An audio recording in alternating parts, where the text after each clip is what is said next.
Hello മക്കേഴ്സ്, Arunima miss ആണ്. എന്തൊക്കെയുണ്ട് വിശേഷം? എൻ്റെ കുട്ടികളെയൊക്കെ കണ്ടിട്ട് ഒരുപാട് ദിവസമായില്ലേ. എക്സാം ഒക്കെ കഴിഞ്ഞിട്ട് നമ്മൾ അന്ന് സെൻഡ് ഓഫും ഡാറ്റയും ഒക്കെ പറഞ്ഞു പോയതാണ്. എന്തൊക്കെയാണ് വിശേഷം? ഈസ്റ്റർ കഴിഞ്ഞു അല്ലേ, ഇതാ വിഷു ഒക്കെ വരാൻ വേണ്ടി പോകുന്നുണ്ട്. മക്കളെല്ലാവരും നല്ലൊരു ആഘോഷ തിമർപ്പിലായിരിക്കും അല്ലേ ഉണ്ടാവുന്നത്. അപ്പോൾ 3ാം ക്ലാസ്സിൽ നിന്ന് 4ാം ക്ലാസ്സിലേക്ക് പോകുന്ന കുഞ്ഞു മക്കളോടാണ് മിസ്സിന് ഇന്ന് സംസാരിക്കാനുള്ളത്. എല്ലാവരും അടിപൊളിയായിട്ട് ഇരിക്കുന്നു എന്ന് വിചാരിക്കുന്നു. നിങ്ങളുടെ അടുത്ത് വളരെ പ്രധാനപ്പെട്ട ഒരു കാര്യം പറയാനാണ് മിസ് ഇപ്പോൾ വന്നിരിക്കുന്നത്. നമ്മൾ 3ാം ക്ലാസ്സിൽ നിന്ന് 4ാം ക്ലാസ്സിലേക്ക് എത്തുമ്പോൾ LP സെക്ഷനിൽ സീനിയേഴ്സ് ആവാൻ വേണ്ടി പോവാണ്. സീനിയേഴ്സ് എന്ന് പറയുമ്പോൾ അല്ലേ, എല്ലാവരും നിങ്ങളെ കണ്ടായിരിക്കും പഠിക്കാൻ വേണ്ടി പോകുന്നത്. അപ്പം നന്നായിട്ട് പഠിക്കേണ്ട ഒരു ഉത്തരവാദിത്തം നമുക്ക് എന്തായാലും ഉണ്ടല്ലോ. മാത്രമല്ല, നിങ്ങൾ എഴുതാൻ വേണ്ടി പോകുന്ന ആദ്യത്തെ ഒരു വലിയ പരീക്ഷ കൂടെ നമ്മളെ കാത്തിരിപ്പുണ്ട്. CM kids scholarship. നമ്മൾ മുന്നേ LSS എക്സാം എന്നാണ് പറഞ്ഞുകൊണ്ടിരുന്നത്. അപ്പോൾ LSS എക്സാമിന് വേണ്ടിയിട്ടുള്ള ഒരു പ്രിപ്പറേഷനും കൂടെ നിങ്ങളെ കാത്തിരിപ്പുണ്ട്. പല മക്കൾക്കും സംഭവിക്കുന്ന ഒരു കാര്യം എന്ന് പറഞ്ഞാൽ LSS എക്സാം നേടണമെന്ന് എല്ലാവർക്കും വലിയ ആഗ്രഹമാണ്. പക്ഷെ എന്താ പ്രശ്നം പറ്റുന്നതെന്ന് വെച്ച് കഴിഞ്ഞാൽ, ഓണപരീക്ഷയ്ക്ക് ചിലപ്പോൾ മാർക്ക് ഉണ്ടാവില്ല, ക്രിസ്മസ് എക്സാമിന് മാർക്ക് ഉണ്ടാവില്ല. ഈ 2 എക്സാമിൻ്റെയും മാർക്കിനെ ബേസ് ചെയ്തിട്ടാണ് ആരൊക്കെയാണ് സ്കൂളിൽ നിന്ന് LSS എക്സാം എഴുതിയാൻ വേണ്ടി പോകുന്നത് എന്നുള്ളത് സെലക്ട് ചെയ്യുന്നത്. അപ്പോൾ ഈ സെലക്ഷനിൽ നിങ്ങൾ ഭാഗമായിട്ടില്ല എന്നുണ്ടെങ്കിൽ ഉറപ്പായിട്ടും നിങ്ങൾക്ക് ഇത് എഴുതാൻ വേണ്ടി പറ്റുമോ? ഇല്ല.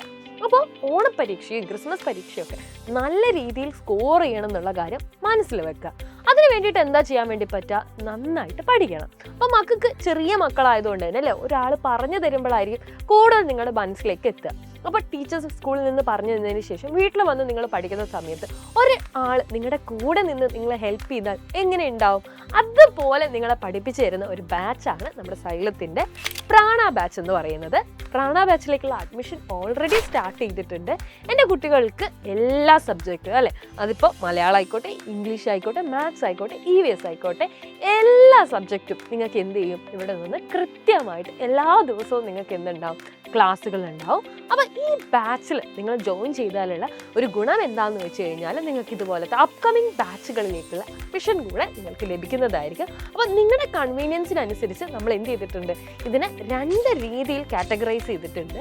അതിനെക്കുറിച്ചൊക്കെ ഡീറ്റെയിൽഡ് ആയിട്ടുള്ള കാര്യങ്ങൾ ഈ കാണുന്ന നമ്പറിൽ നിങ്ങൾ കോൺടാക്ട് ചെയ്താൽ നിങ്ങൾക്ക് മനസ്സിലാവുന്നതായിരിക്കും. നിങ്ങൾക്ക് ലൈവ് ക്ലാസ്സസ്, റെക്കോർഡഡ് ക്ലാസ്സസ് ഏതാണ് കൂടുതൽ ഇഷ്ടമുള്ളതെന്നൊക്കെ നിങ്ങൾക്ക് മനസ്സിലാവും. മക്കൾ ഇതുവരെ ഒരു ബാച്ചിലും ജോയിൻ ചെയ്തിട്ടുണ്ടാവില്ല. അതുകൊണ്ട് തന്നെ ഇത് തീർച്ചയായിട്ടും നിങ്ങൾക്കൊരു പുതിയ എക്സ്പീരിയൻസ് ആയിരിക്കും. ഇപ്പോൾ രക്ഷിതാക്കളാണ് ഇത് കാണുന്നതെങ്കിൽ മക്കൾക്ക് വളരെ കുറഞ്ഞ എമൗണ്ടിൽ ഒരു വർഷം മുഴുവൻ പഠിക്കാൻ വേണ്ടി പറ്റുന്ന ഒരു ബാച്ചാണ്. ഇത്തരത്തിൽ കോമ്പറ്റേറ്റീവ് എക്സാം ഒക്കെ വരുമ്പോഴായിരിക്കും അമ്മമാർക്കൊക്കെ ഏറ്റവും കൂടുതൽ ടെൻഷൻ ഉണ്ടാവുക.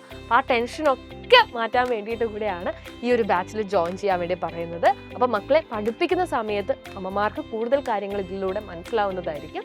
അപ്പോൾ താഴെ കാണുന്ന നമ്പറിൽ കോൺടാക്ട് ചെയ്യുക. അടിപൊളിയായിട്ട് പഠിക്കാം.